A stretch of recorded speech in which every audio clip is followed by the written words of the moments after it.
Car Dieu a tant aimé le monde qu'il a donné son Fils unique afin que quiconque croit en lui ne périsse point, mais ait la vie éternelle. Là, ça sera mis sur 3 mots de cette parole, de ce verset. Dieu tant aimé son Fils unique. Je vais ajouter 2 mots. Ne périsse point, la vie éternelle. Donc, Dieu a tant aimé le monde qu'il a donné son Fils unique afin que quiconque croit en lui ne périsse point, mais qu'il ait la vie éternelle. Maintenant, nous allons voir Dieu ici comme un Père. Quand Dieu, on dit que Dieu a donné son Fils unique, on dit son Fils unique, pas un Fils, mais son Fils. Ça veut dire que Dieu est le Père. Et depuis le commencement, le cœur de Dieu, c'est de pouvoir avoir une relation filiale, père-enfant avec nous. Et cela, il a dit depuis le commencement. Il a dit depuis le commencement. Il veut que nous ayons une relation père et enfant avec lui. Il ne veut pas être le Dieu qui est loin, le Dieu qui nous fait peur, le Dieu qui est au ciel, loin là-bas. Non, il veut être un Dieu, un Père proche de nous. De la même manière que mon fils peut venir vers moi pour dire papa, papa, c'est de la même manière que Dieu voudrait que nous soyons venus vers lui pour dire papa, papa. Quand quelque chose nous dépasse, quand nous avons le dos au mur, Dieu voudrait qu'on vienne à lui en disant papa, j'ai besoin de toi, j'ai besoin de ta force, mais pas que nous soyons éloignés de lui comme s'il est notre problème. Alors, Dieu a tant aimé le monde. Donc, je voudrais vous montrer d'abord que Dieu est notre Père.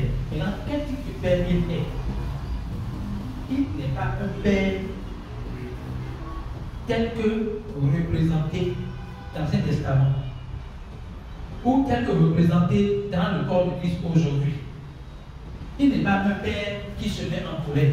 Il n'est pas un Père qui est rancunier. Il n'est pas un Père qui juge. Il n'est pas un Père qui condamne. Il est un Père qui nous aime. Dieu a tant aimé le monde qu'il a donné.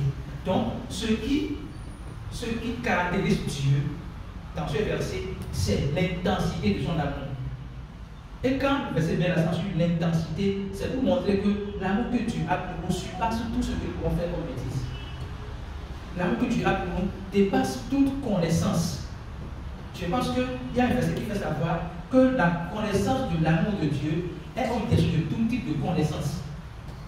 Donc, nous allons avoir un peu aujourd'hui la révélation de l'amour de Dieu. Puisque nous savons que dans Jean 1, dans 1 Jean 4, verset 8, Dieu se révèle comme étant amour. Dieu est amour. Alors, quand on dit que Dieu est amour, ça veut dire que la nature de Dieu, c'est d'aimer. Le caractère de Dieu, c'est d'aimer. Ça veut dire quoi encore? Qu'il n'y a rien que Dieu fait, ou a fait, ou fera, qui soit en dehors de son amour. S'il y a une action dans notre vie qu'on va qualifier d'amour, ça veut dire que ça ne peut pas venir de Dieu. Donc, Dieu est notre Père. Et en tant que Père, il nous aime. Maintenant, quand il nous a aimés, qu'est-ce qu'il a fait? Il ne nous a pas donné une femme. Il ne nous a pas donné des enfants. Il ne nous a pas donné des voitures. Mais il a donné Jésus-Christ. Il s'est lui-même donné. Quand Dieu nous a aimés, il ne nous a pas réduit aux choses matérielles. Mais il s'est donné complètement à nous, afin que nous puissions avoir à notre tour la plénitude de lui en nous. Dieu nous aime. Et son amour ne nous a pas réduit aux choses de ce monde. Mais il nous a donné la plénitude de sa personne, qui est Jésus-Christ. Il nous a donné, il n'a pas fait mériter. Il n'a pas fait acheter, on n'a pas acheté il nous a donné. Il s'est lui-même donné afin que nous puissions avoir la vie, que nous ne périssions point, mais que nous ayons la vie éternelle. Donc, la plus grande chose que Dieu nous a donnée et qui est éternelle, heureusement que je l'ai précisé, c'est sa vie. Dieu nous a donné sa vie qui est éternelle, pas temporaire, mais éternelle. Dieu nous a donné sa vie qui est éternelle. Il n'a pas emprunté, il n'a pas fait mériter. Un peu comme lorsqu'il va vouloir, il va répondre non. Dieu nous a donné sa vie, maintenant et pour toujours. Et c'est la raison pour laquelle Jésus-Christ est venu sur la terre.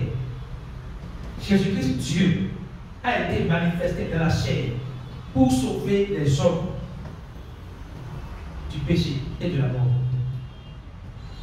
Mais nous allons voir trois catégories de personnes qui n'ont pas vraiment expérimenté l'amour de Dieu ou n'ont pas compris l'amour de Dieu. La première personne, c'est Adam. Adam de la Genèse, bien sûr. Adam est une créature de Dieu. Et Dieu lui dit, il y a un arbre au milieu du jardin, à côté de l'arbre de la vie. Ne mange pas le fruit. Le jour où tu en mangeras, tu mourras. Nous savons que dans Romains 5, 17 et 18, Dieu nous a révélé que ce n'est pas le fruit, ce n'est pas un corps physique, mais il s'agit de la désobéissance d'Adam. Donc, en un mot, Dieu a donné une instruction à Adam. Et Adam n'a pas honoré l'instruction. Adam a désobéi à l'instruction. Et sur cette base, qu'est-ce que Adam a fait? Il a fui de la face de Dieu. Il a commencé lui-même à chercher comment il va se couvrir pour cacher son erreur. Et beaucoup de chrétiens aujourd'hui, beaucoup de personnes aujourd'hui, chrétiens ou non, vivent dans cette mentalité-là. Quand ils commettent une erreur, quand ils désobéissent à quelque chose, quand ils ne font pas bien quelque chose, ils se cachent, ils fuient, ils ne font pas face à ce qu'ils ont fait, à l'erreur qu'ils ont fait, à l'erreur qu'ils ont fait, mais ils fuient et ils commencent à voir comment ils vont couvrir l'erreur. Alors que Jésus dit, sans moi, vous ne pouvez rien faire. Ça sous-entend qu'avec Jésus-Christ, nous pouvons tout faire. Et ça veut dire que si nous commettons quelque chose, nous faisons une erreur, la solution n'est pas de fuir. La solution n'est pas de chercher à couvrir notre faute. La solution est de venir à Dieu et lui dire, je suis venu parce que j'ai besoin de ton aide. Je suis venu parce que je sais que sans toi, je ne peux pas y arriver. Alléluia. Vous êtes là. Donc, Adam a fui son péché, a fui Dieu, en se disant, si Dieu le voit, il va le punir. Il a imaginé tant de choses sur Dieu. Ça fait Adam, sans le diable, Adam a une mauvaise perception de Dieu qu'il a créé. Je ne sais pas si quelqu'un a enseigné à Adam qu'il doit avoir peur de Dieu. Je ne crois pas que quelqu'un a pu enseigner à Adam qu'il doit avoir peur de Dieu. Mais quand il a fait l'erreur, il a eu peur de Dieu. Il s'est séparé de Dieu. Et il a eu peur de Dieu. Pourtant, Dieu était toujours prêt à avoir une relation avec la preuve. Dieu a dit, Adam, où es-tu? Si pour Dieu, faire un péché est la fin du monde, c'est la fin de notre relation, il ne dira pas, Adam, où es-tu? Dieu vous dit aujourd'hui, où es-tu? Où es-tu? Ne t'éloigne pas de moi. Reviens à moi. Où es-tu? Ne t'éloigne pas de moi. Reviens à moi. Parce que je peux t'aider. Deuxième personnage, c'est le roi David. Nous avons vu Adam comme créature de Dieu. Mais David, comment on peut le qualifier? Il est de telle catégorie. Serviteur de Dieu. David est un serviteur de Dieu. Mais quand il a non seulement, comme il a dit, plus le meurtre, qu'est-ce qu'il a fait? Lui, contrairement à Adam, a cru quand même qu'il est possible que Dieu puisse lui pardonner ses péchés. Quand on lui a montré son péché, il n'a pas fui. Mais il a cru que Dieu peut lui pardonner ses péchés. Mais son erreur, c'est la manière dont il pense que Dieu va lui pardonner ses péchés. Qu'est-ce qu'il a fait? Il a laissé courir du sang. Il a jeûné 40 jours. C'est lui qui a jeûné 40 jours. Il a jeûné 40 jours, mais il a jeûné pendant des jours. On va appeler le jour après. Il a jeûné pendant des jours pour attendre le pardon de Dieu. Parce que dans sa mentalité, le pardon de Dieu n'est pas facile. Il doit payer un prix pour que Dieu lui pardonne. C'est une mentalité qu'on doit enlever dans le corps de Christ. Nous n'avons pas de prix à payer pour que Dieu nous pardonne. Parce que nous avons reçu le pardon des péchés par le sacrifice de Jésus-Christ. Par sa mort pour nos péchés, son envoûtement de la résurrection, nous avons reçu le pardon des péchés. Et quand nous parlons de réception du pardon des péchés, c'est le pardon des péchés à l'infini dans les deux extrêmes. Quand on voit Jésus sur la croix, ses mains étaient croisées dans les deux extrêmes. À gauche, on dit avant qu'il ne soit parti de la terre, les péchés des hommes ont été pardonnés. Avant que Jésus ne soit parti de la chair, les péchés des hommes ont été pardonnés par le sacrifice qui a été établi avant la création du monde. Avant que le monde soit fondé, Dieu a déjà pardonné les péchés au travers de Jésus-Christ. Donc, ces mains étant croisées, de ce côté, rappelle, informe de ce que, avant que Jésus soit parti de la chair, les péchés des gens qui ont vécu avant sont pardonnés. C'est disponible pour eux. Il faut juste qu'ils reçoivent cela par la foi. Et ceux qui, dans cette assemblée par la foi, ont reçu cette grâce.